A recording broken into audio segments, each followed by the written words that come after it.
मंगलमूर्ति सतगुरु मिलवें सर्वाधार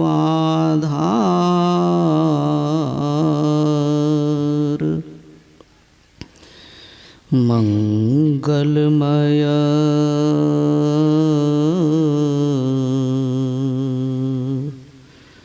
मंगल करना विनवों बारम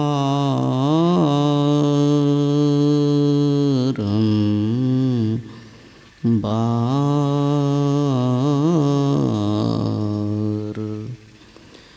विनवों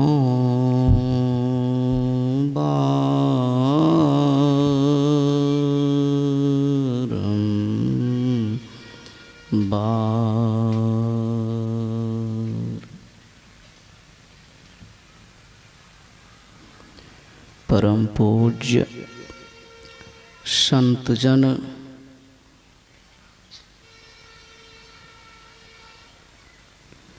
समादरणीय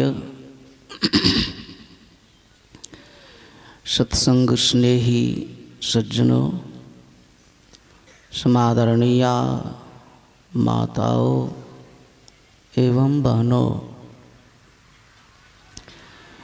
अभी हम आप सब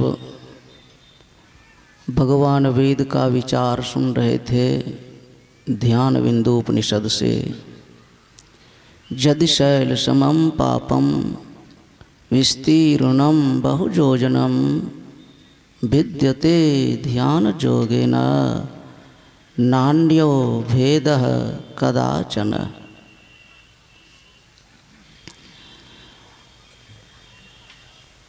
और इसका अर्थ भी सुन रहे थे। जल्दी निकला। यदि पहाड़ की तरह कई योजन तक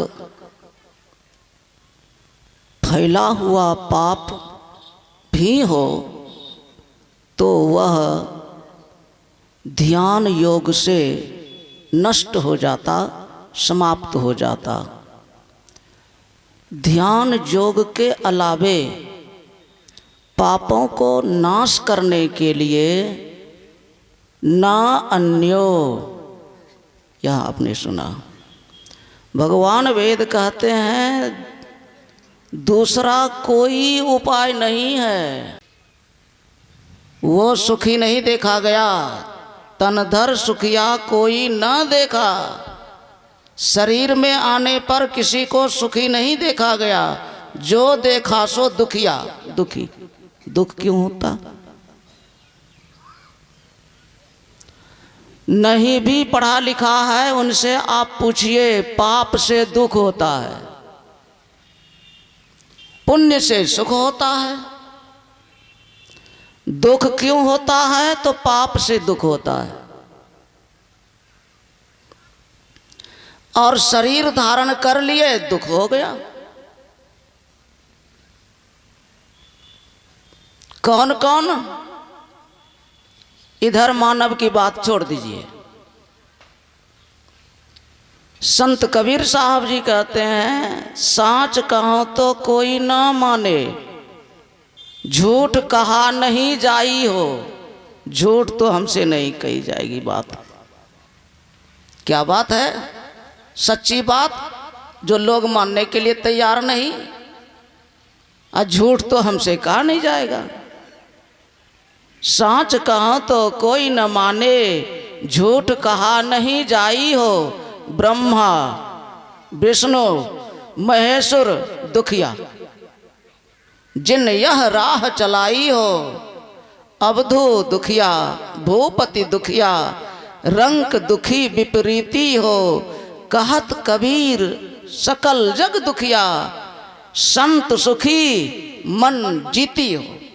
त्रैलोक में अगर कोई है सुखी तो संत कबीर साहब जी कहते हैं वो एकमात्र संत सुखी हैं। क्यों? इसलिए कि मन को इन्होंने जीत लिया है। और हम आप मन के फेरे में चक्कर लगा रहे हैं। मन जिधर जिधर कहता उधर उधर चलते हैं। मन कहा तो सत्संग ऐसे होता है, 15 दिन से हो रहा है, तो क्या रोज जाना, दुकानदारी करो। बैठे हैं घर में, घर में देखो, घर में बैठे हैं, ये मन के चक्कर में हैं आप, और कहते हैं हमसे कोई जरूरत नहीं है ध्यान करने की। मन एव मनुष्यानाम बंध मोक्ष कारणम, मन ही मनुष्यों के अंदर में बंधन और मोक्ष का कारण है।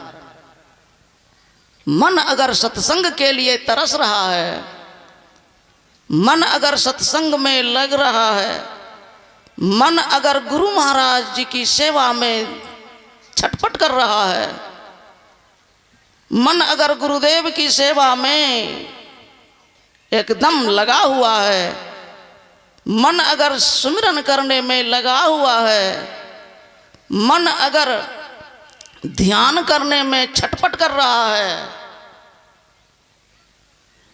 मन अगर ध्यान में लग गया है, तो यही आपको मन मोक्ष दिलाएगा। अगर इसके उल्टा चल रहा है मन, तो भयंकर दुख दर्द के सागर में डुबाएगा।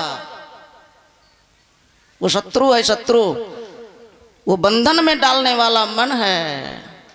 ध्यान तो सबको करना ही पड़ेगा। कहेंगे देवी देवता की पूजा करेंगे तो नहीं पाप खत्म होगा।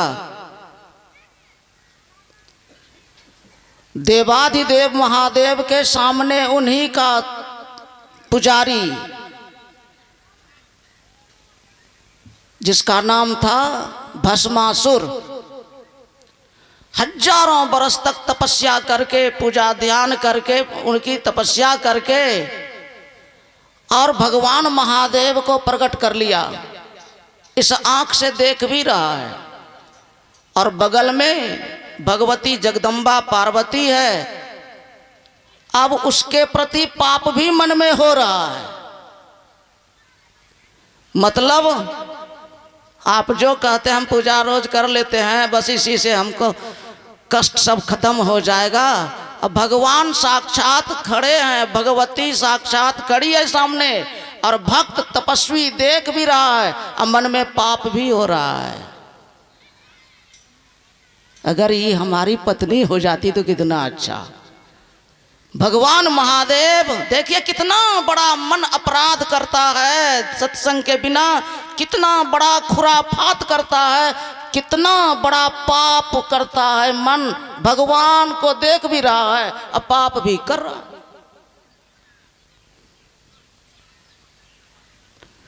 भगवान शिव जी देवता तो देने वाले होते हैं।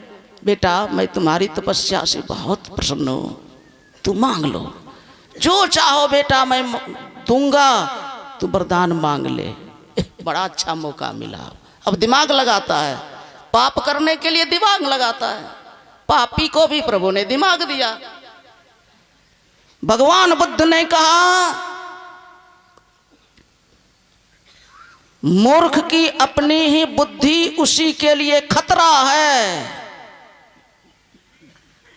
अज्ञानी की खुद की ही बुद्धि उसके लिए आफत है, आफत। अज्ञानी से मतलब आत्मज्ञान विहीन दशा, आत्मदर्शन रहित स्थिति को अज्ञान कहते हैं, अज्ञान।